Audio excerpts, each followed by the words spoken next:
proposta que Faraó fez foi que, quando elas, versículo 16, servissem de parteira às hebreias, que elas deveriam examinar se o filho que nascesse fosse do sexo masculino, era para matar; se fosse do sexo feminino, era para deixar viver. Então, por que essas hebreias iriam obedecer essa proposta de Faraó? Pense na lógica. As parteiras eram do povo hebreu. Faraó está pedindo para que as parteiras, que são parte do povo, matem os filhos do seu próprio povo. É uma estratégia aparentemente fadada ao insucesso. Mas veja comigo, abra por favor em Atos, no capítulo 7. Vamos ver o que Estevão fala sobre essa situação e a gente pode entender melhor o que é que Faraó estava pedindo aqui.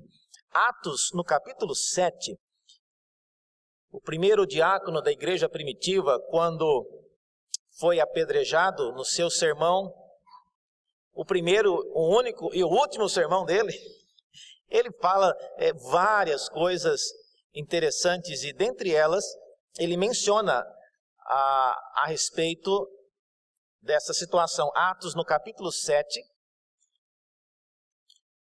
no versículo 19, olha só o que Estevão ele diz. Atos 7, 19, ele conta a história de vários personagens da Escritura, mas no versículo 19 ele está falando do período no Egito. Ele diz assim, olha, este outro rei tratou com astúcia a nossa raça e torturou os nossos pais, a ponto, aí ele fala o que era exigido, a ponto de forçá-los a ejeitar os seus filhos, para que não sobrevivessem. Em outras palavras, o que Faraó estava pedindo para essas parteiras não é que elas, ao tirar o filho do ventre, já pegasse algum instrumento, alguma utensílio e já matasse o menino logo ali na frente dos pais. Irmãos, o que vocês acham que os pais fariam com essa parteira? Não precisaria ela atender 2 casos que, não, olha, não chama essa parteira, porque ela não é uma parteira, ela é uma assassina. Ela nasce menina, ela mata na hora. Então a ideia não parecia coerente se você olhar dessa maneira simplista. Mas então o que Estevão fala é que havia então a possibilidade de que essas parteiras estavam de alguma maneira ejeitando, ou seja, abandonando, não prestando o devido socorro, o atendimento adequado no momento do nascimento. E aí aquilo então provocaria a morte. Algo que não dá para mostrar para os senhores aqui nesta manhã é a expressão aqui hebraica utilizada quando diz que Faraó pediu para que elas matassem. A forma verbal ali significa que era uma ação causativa. Elas tinham que fazer alguma coisa que causasse a morte daquelas crianças. E não diretamente matá-las ali no momento do nascimento. Então o pedido era sim razoável. Sendo parteiras, elas saberiam facilmente como fazer algumas coisas que eram fundamentais nos primeiros momentos de vida de uma criança para que ela não sobrevivesse. Então só uma parteira poderia ter a sabedoria de maneira sutil, porém malévola, permitir que os meninos morressem e as meninas sobrevivessem. Então essa foi a terceira estratégia. Irmãos, esse Faraó realmente não pôde contar com a colaboração dessas parteiras nem para isso. E não foi culpa delas.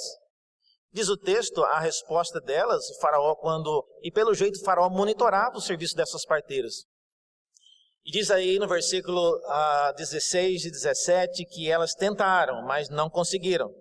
E o versículo 18, o rei chamou-as e cobrou delas a produção. Olha, o que está acontecendo? Eu mandei que vocês matassem os meninos, e por que vocês deixaram viver? E a resposta delas é clara. Ela diz aí no versículo 19 que as mulheres hebreias não são como as egípcias, mas elas são mais vigorosas. E antes que chegue aí o socorro, antes que chegue as parteiras, elas já deram à luz. Então, a estratégia de tentar fazer alguma coisa, demorar para cortar o cordão umbilical, ou demorar para limpar as vias aéreas do bebê, ou fazer alguma coisa que precisasse de uma atenção imediata, não tem nem como ser aplicado, porque quando a gente chega na casa já tinha nascido, já 2 ou 3, não tem como.